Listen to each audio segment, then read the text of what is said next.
ते भाषण थोडं लिहून आणलंय. सर्वप्रथम आपल्या गावची देवी आई रेणुका देवीला साष्टांग नमस्कार. माझे जन्मदाता माता पित्याला माझा साष्टांग दंडवत.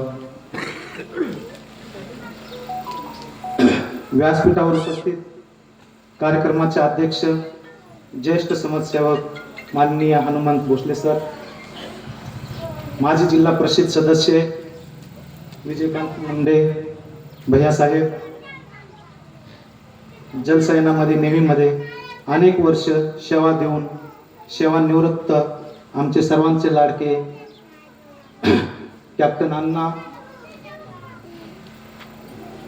पंचक्रोशीत सुप्रसिद्ध विधितज्ञ आमचे ज्येष्ठ बंधू नवनाथ मुंडे तात्या, गावचे सरपंच आमचे मित्र अतुल दादा, उपसरपंच शरद मुंडे, शाळेचे मुख्याध्यापक संजय आबा सर, व्यासपीठावर उपस्थित थोडा उशीर झाला रमाकांत बापू, भारतीय जनता पार्टीचे ज्येष्ठ नेते